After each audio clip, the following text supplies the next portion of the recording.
And now, the host of Quirks of Israel, Reverend Peter Bass. Hello! Hey, good to see you. Hello, everyone. How are you doing?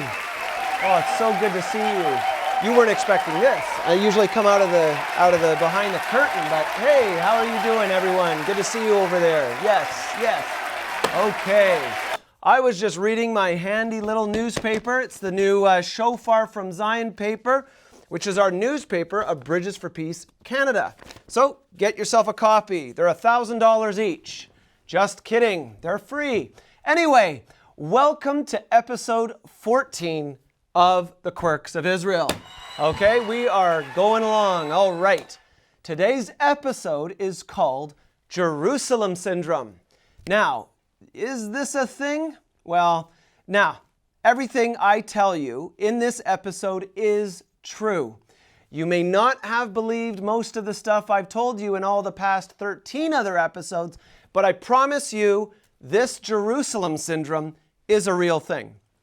Now, let's dig into the kind of the clinical phraseology before I share some personal encounters. I Googled Jerusalem syndrome and a lot came up.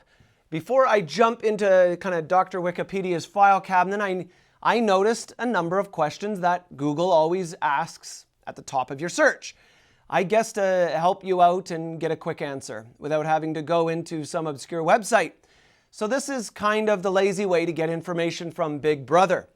The question Google asked was, what does Jerusalem syndrome feel like? Kind of an interesting question, but the answer, the psychosis typical of Jerusalem syndrome, develops gradually. At first, the victim may begin to feel symptoms of anxiety, nervousness, and insomnia. Oh my. Let's continue. The second question Google asked was, what is Jerusalem syndrome? Good question.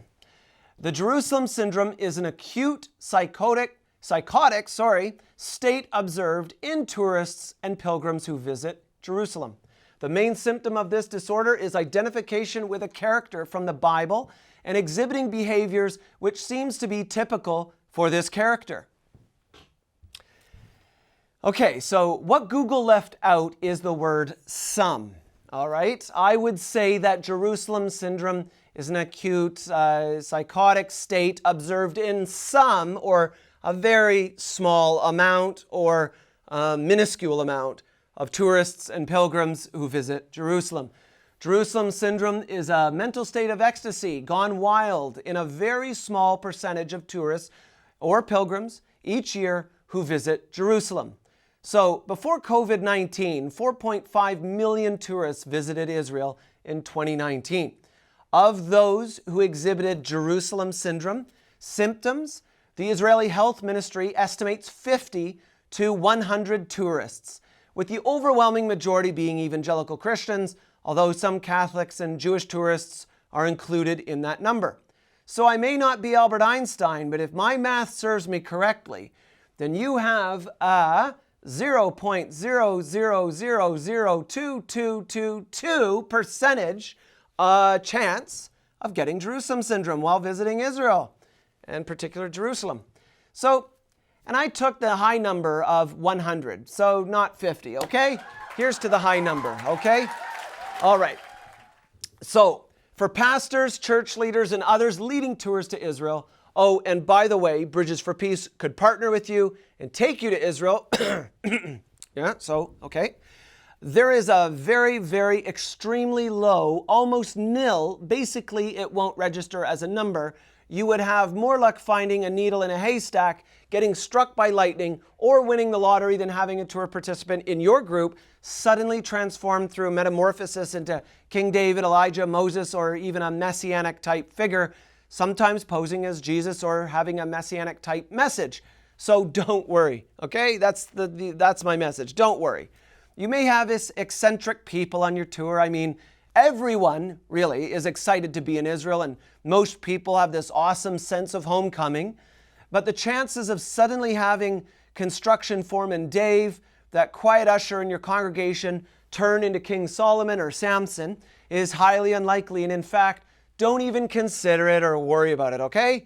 I've just dedicated this episode to a strange phenomenon that occurs in Israel and gets a lot of attention from the locals and other tourists.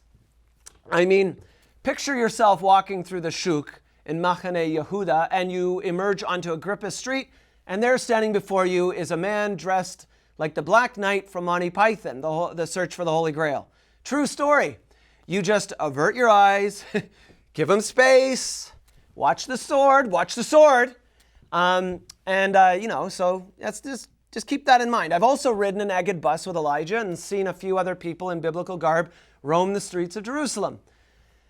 Now, most of these people snap out of it, okay? They get some medication to relax them and return to their countries and recover. Some, though, it's not as easy, and a few slip through the cracks, adopting a kind of an end-of-days mindset.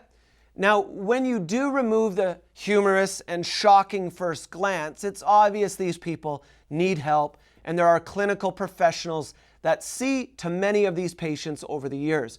But Jerusalem syndrome continues to baffle psychologists and other medical professionals around the world as to what the true cause is. Even lead psychiatrist in the field of Jerusalem syndrome study, Dr. Eliezer Whitsom, is still sorting it out. All kinds of websites, both health-related and news-related, have covered this phenomenon, from the BBC, Fox News, Target Health, Psychology Today, Times of Israel, Wikipedia, ILTV, Israel News, just to name a few. Not all who suffer from Jerusalem syndrome act out or take upon themselves a biblical character. Some demonstrate just varied types of bizarre behavior, such as refusing to drink water, trying to remove stones from the Western Wall, good luck, and this generally involves a tour guide contacting emergency services and getting the individual help. Now, it's not all random. Dr. Whitsom has gathered research on the individuals who suffer from Jerusalem syndrome and estimates that around 80% of these people suffered from mental illness in their home countries before traveling to Israel. But others are just so overwhelmed by the spiritual intensity of their experience that something, I guess, flips in their brain. Dr. Whitsom reports that 55% were schizophrenic, 14% were manic depressive, and the rest suffered from significant psychiatric disorders. However, in a documentary on Jerusalem syndrome by ILTV Israel News, Dr. Whitsom reminds us that these people were not psychotic or unbalanced when they arrived in Ben Gurion Airport. Otherwise, they would have been turned away. He states that the deterioration occurred in Israel. Dr. Eliezer Whitsom says Jerusalem syndrome isn't unique and can be lumped in with what is called psychogeographic disorder. Like, who comes up with these names? Psychogeographic disorder, and that takes different forms in other places in the world, okay? So 2 examples for you.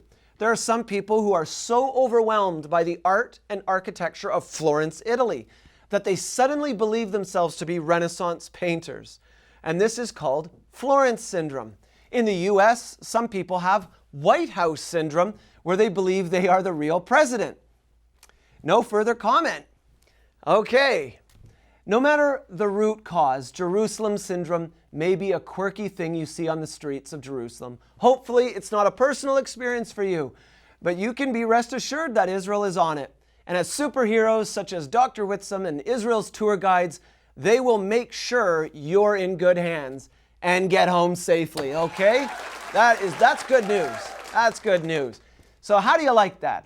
You know what? Let's hear it, stock audience, for Dr. Whitsom and the incredible tour guides of Israel, okay? Thank you. Israel is quirky. Join me on episode 15 of the Quirks of Israel as I bring to you book reviews, Israel in the Church, God's Roadmap, and Gentile with the Heart of a Jew. Cheers and shalom.